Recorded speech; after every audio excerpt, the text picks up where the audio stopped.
سوال دیگری که در اینجا آمده است،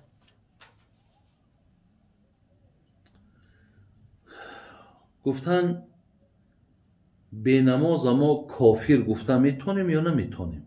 برادرای عزیز، خیلی مسئله مهمه. آدمی به نماز کافر گفته می شود یا نه؟ بازی در همین دستی من متنی 1 2 3 4 5 تا متن عقیده مثل فقه اکبر از ابو حنیفه، متن عقیده امام طحاوی، عقیده عزدیه میگیم یا متن مولا جلال میگیم، خیلی داملا میدانند، عقیده نصفی میگیم و کتابی وصیت. بینین در همین ها وقتی من نگاه کردم برادر عزیز، بیا من عباراتش برای شما خوانم. خب یکم فقه اکبری جناب امام ابو حنیفه میگه ولا نذکر احدا من الصحابه الا بخیر. ما تمام صحابه پیغمبر همشه با نیکی یاد میکنیم، در راست هیچ کدام صحابه پیغمبر ما برادرای عزیز گمانی بد نداریم. ولا نكفر مسلما بذنب من الذنوب وان كانت كبيره اذا لم يستحلها. جناب ابو حنیفه گفتند که ما هیچ مسلمان را به سبب انجام دادن گناه، اگرچه گناه کبیر هم که باشد، تا زمانی که او را حلال نشمارد او را ما کافر گفتن نمیتونیم. یعنی اگر انسانی که گناه میکند و همو گناه را همچو گناه اعتقاد دارد، مثل که می نوشد ولی اعتقادش بر همیه که همین نوشابه مسکننده حرامه، اینجا گناهگار می شود و کافر نه. یا زنا میکند و لیکن زنا را همچو گناه میداند، نه اینکه مثال حلالش نمیشمارد، زیرا حلال شمارید میگه و از دین بیگانه میشود، زیرا در مقابل آیت قرآن است. همینجا ده برادر عزیز نازکیاش همینه. بعد ولا نزیل عنه اسم الایمان، آن کسی که مرتکب یا انجام دهنده گناه کبیره باشد، گناه کلان، ما او را میگد از نام مؤمنی خط زده نمیتونیم که بگیم تمامی مادام گناه کرد یه از ایمان خارج شد، میگه یه حق ما نداره. و نسمیه مؤمنا حقیقتا، ما ابو حنیفه میگه کسی گناه کبیره هم که کند او را همچه یک مؤمن حقانی میشماریم، فقط مؤمنی گناهگار میدانیمش لیکن مؤمن است. و یجوز ان یکون مؤمنا فاسقا غیر کافر، میشود که او را مؤمن فاسق بگن نه کافر. کافر گفتند حق نداریم برادر.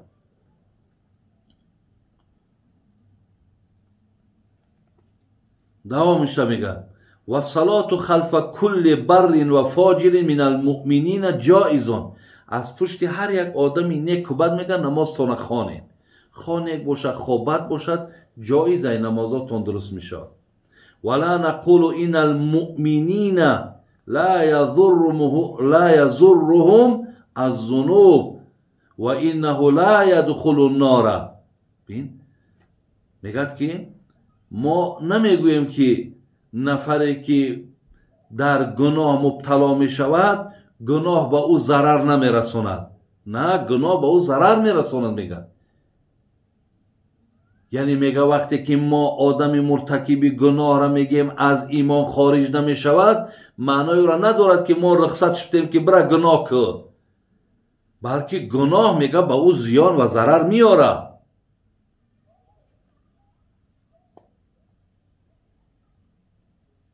иннаҳу вала иннаҳу юхаллиду фиҳа ва ин кана фосиқан баъда ан яхруҷа мин аддунё муъминан. яъне имкон дорад бародари азиз ки бо ҳамон гуноҳҳои кардагиш ин азоби илоҳиро мечашад, вале мега ҷовидон дар ҳамон оташи ҷаҳаннам намемонад. ба хотире ки вай имон дошт, ислом дошт, вай рӯзе аз рӯзҳо мешавад ки аз азоби аллоҳи меҳрубон халос мешавад. ин як масъала, ин яке аз мақсад матнҳои ки хонд. дигар ақидаи имом Насафӣ: вал кабирату ла тухриҷу алабду алмуъмина мин алимон ва ла tudkhilуҳу фил куфр. имом Насафӣ ки ақидашда меорад мегӯяд гуноҳи кабира бандаи муъмина аз имон хориҷ намекунад ва ӯро дохилӣ дар куфрам намекунад. валлоҳу таъала ла яғфиру ан юшрака биҳ ва яғфиру ма дуна залика лиман яшаъ мин ассағоири вал кабоири. бин дар давоми матн меояд, мегӯяд аллоҳи меҳрубон мағфират намекунад инсон вақте ки ширки бо ӯ меорад ва мағфират мекунад мо ғайри ширкро аз барои ҳар як шахсе ки хоҳад, хоҳ гуноҳи калон бошад, хоҳ гуноҳи хурд бошад. дар давомаш мегӯяд: ва яҷузу иқоб ала сагирати вал авфу ани лкабира. ҷоиз аст мега ки аллоҳ ба гуноҳи хурдам азобат кунад, ё ҷоиз аст, имкон дорад ки аллоҳи меҳрубон ҳамон гуноҳи кабиратам авф кунад, бахшиш кунад. иза лам якун ман истиҳлол вал истиҳлолу куфр. модоме ки мегӯяд ҳамон гуноҳҳоро шумо ҳалол нашуморед, зеро ҳалол шумориданаш одама аз дин берун мекунад. ин имом Насафӣ буд. ана ин ҷаноби ақидаи уздия машҳур ба матни муноҷалолай. мега: вала яхлуду лмуслим соҳибу лкабира фи ннор бал яхруҷу охиран ила лҷанна тафаддулан ла вуҷубан вал авфу ани сағоири вал кабоир била тавбатин ҷаиз. ҷаноби ана мулоҷалол чӣ гуфтанд? гуфтанд ки мусалмон агар чанде ки гуноҳҳои калонам ки анҷом дода бошад, ин одам гуфтанд абадӣ дар оташи ҷаҳаннам намемонад, балки ин аз оташи ҷаҳаннам халос мешавад ва ба сӯи ҷаннат меояд. ин аз раҳмату фазли илоҳӣ аст гуфт. ва гуфт ки имкон дорад ки худои меҳрубон гуноҳҳои калону хурди бандаша авф кунад, бахшад. ақидаи имом Таҳовӣ хеле ақидаи машҳурай. ва мегӯяд: вала нукаффиру аҳадан мин аҳли лқибла бидамбин ма лам ястаҳиллаҳу вала нақулу ла язурру маъал имони замбун лиман амалаҳу. ҷаноби имом Таҳовӣ мегӯяд ки мо ҳар нафаре ки аз аҳли қибла бошад, тарафи қибла намозхона, гуноҳеро ки ҳалол намешуморад, ҳукми ба куфр кардан ҳақ надорем. мо наметавонем ки вая кофир гӯем ва намегӯем ки вала язурру маъал имони замбу лиман амалаҳу, ва намегӯем ки гуноҳе ки ин инсон мекунад ё гуноҳеро ки ин инсон мақсад анҷом метиҳад, дар имони ин одам зарар наёрад. яъне ҳатман мақсад дар имонаш, дар ақидааш гуноҳ аслан мега зиён метаҳад, зарар метаҳад. лекин ба сабаби муртакиб шудани гуноҳ одам кофир шавад, мега инаш мега яъне ҳеҷ вақт ин ақидаро қабул накунед. мега اینجا در یک چند دلیل های دیگر هم در این کتاب آوردن که میگد بین الله مهربان گفته است یا ایها الذین آمنوا کتب علیکم القصاص فی القتل. میگه کسانی که ایمان آورده درباره کشتگان قصاص بر شما فرض شده است. یعنی یک کسی که اگر کشتن او میگه بر شما فرض است و قصاص تنها بر قاتل واجب می شود که عمدن کسی را کشتنش منع شده است، کشته است. یعنی یک آدم قصدن یک کس میکشد در عوضش میکشند، لیکن میگه بینیم با وجود همینه که و یک نفر کشت است، یعنی گناه کبیره کرده است، گناه کلان کرده است، با الله مهربان در اول آیت او را همچو یک با نام مؤمن میخواند. یا ایها الذین آمنو، ای کسی که ایمان داری، یعنی ای کسی که ایمان داری و این کار کردی، یعنی با سبب قتل کردگیش حتی آدم یعنی بین که از الله را همچون مؤمن میخونه، نمیگه یا ایها الذین کفروا، نمیگه ای کسی که کافر شدی، بلکه آمنو میگه الله مهربان. دیگر بین یا ایها الذین آمنو توبوا الی الله توبه نصوحا. بین وقتی که انسان گناه میکنه که توبه میکنه، خدا میگه ای کسانی که گناه کردین توبه کنین به سوی الله مهربان. ای کسانی که ایمان بینین، ای کسانی که ایمان دارین وقتی گناه کردین توبه کنین، یعنی به سبب گناه کردن تان شما توبه کنین تا توبه گناه شما را نابود میکنه. یعنی معنی را ندارد که انسان گناه کرد و در حال کافر میشود. حدیثی که جناب امام بخاری و امام مسلم میارد میگه ما من عبد قال لا اله الا الله ثم مات على ذلك الا دخل الجنه. کسی اگر گوید لا اله الا الله بعد از آن مرد، او میگه داخل جنت میشود. میگه همین زمان ابوذر غفاری صحابه پیغمبر گفت که و این زن و این سرقه اگر زنا کند دزدی کند چی؟ یکی یک همین کلمه را میگه، گفت و این زن و این سرقه اگر زنا هم کند دزدی هم که کند، مادامی که لا اله الا الله میگد او داخل جنت میشود. یعنی با این گناهاش حتما پیش الله جواب میگه. لیکن گپ در سر این میرود که برادرای عزیز که با سبب گناه کردنم یعنی ما حکم به کفر کسی را دادن نمیتونیم. علی خصوص آدمی هم که نمازش هم ترک کند، او را ما میگیم که یعنی نعمت از نعمتهای الهی را ترک کرد و او مرتکب گناه در پیش الله مهربان شد. یعنی به سبب ترک نماز یا به سبب انجام دادن گناه کلان انسان کافر نمی شود، ولی گناه حتما در ایمانش در عقیدهش بین یعنی بر او زیان داره، ضرر داره، در عوضش الله خواه میبخشش خواه عذابش میده، لیکن او را کافر گفتن ده حق نداره. سوال دیگر کردن، گفتن میگن حضرت ابراهیم در 120 سالگیش صاحب فرزند شده است.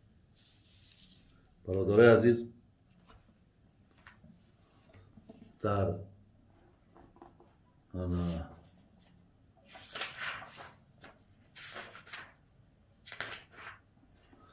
در سوره هود میگه الله مهربان میگه که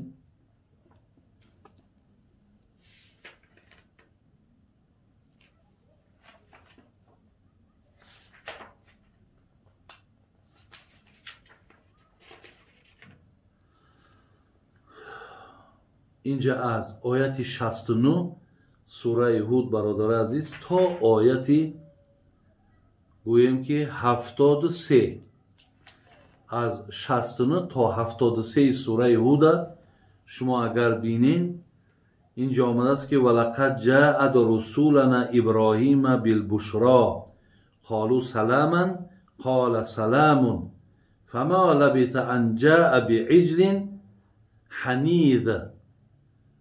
میگه الله مهربان فرشتگانی را روان کرد تا ابراهیم بشارت دهند به فرزند و اونها آمدن میگد و حضرت ابراهیم میگه یک گوساله را میگه ذبح کرد و در پیشان گذاشت. اگه احترام مهمان واجبه کو.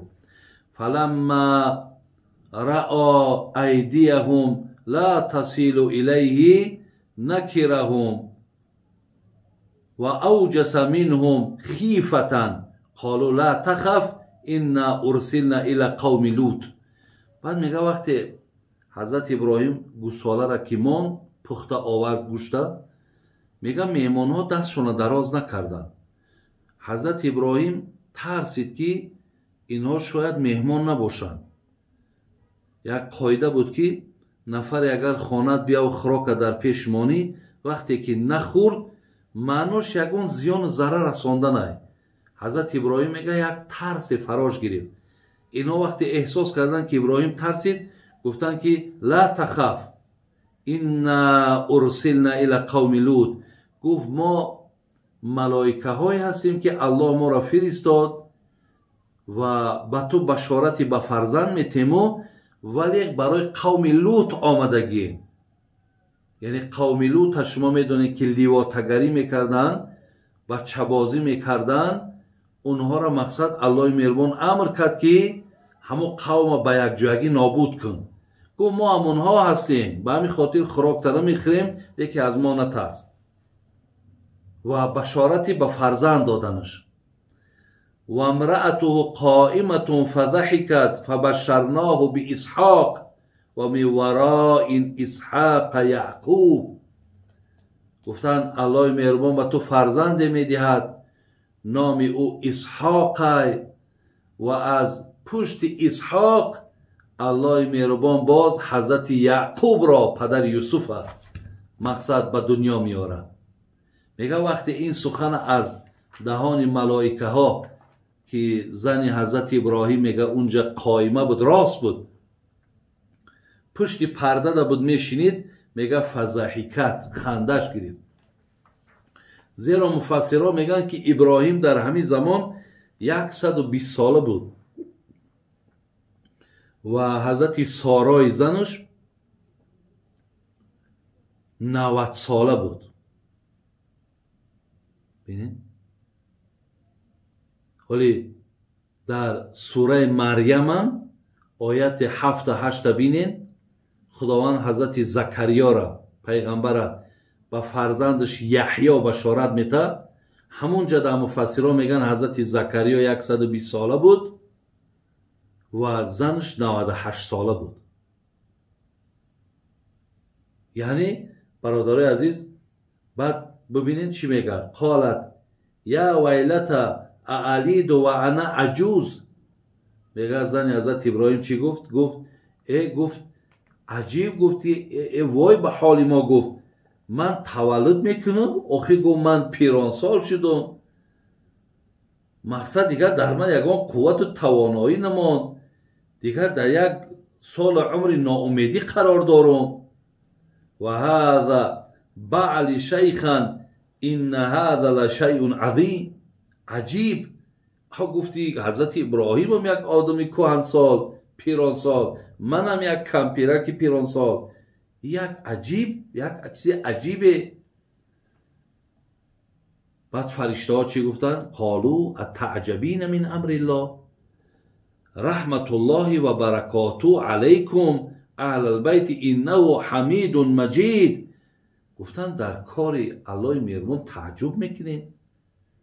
شما میدونید که این برای الله مهربان بسیار آسانه، هیچ یگان مشکلاتی نداره که نزد پروردگار کاری آسانه. مقصد همو در شیخ عطار میگفت که بی پدر فرزند پیدا او کند، طفل را در مهد گویا او کند، مرده 100 ساله را حی میکند، این بجز حق دیگر کی میکند؟ از زمین خشک رویاند گیاه، آسمان را به ستون دارد نگاه. و یک الله هست که شما گفت در бузурги ҳамин аллои меҳрубон тааҷҷуб мекунед? яъне дар назди худо осона ин кор. вале замони ҳазрати закарё ҳам тааҷҷуб кард. баъд аллоҳ гуфташ ки оли худат набуди мо пайдод кардем. оё аз мақсад шумо ки як инсони тайёрен аз шумо бо фарзанд овардан барои ман мушкиле гуфт. барои ҳамин бале бародаро, ҳазрати иброҳим 120 сола буданд. ҳазрати соро ки доим дар худаш орзуи фарзандам буданд, зеро аз хонуми дигариш биби ҳоҷар ҳазрати иброҳим бачае доштанд ба номи исмоил.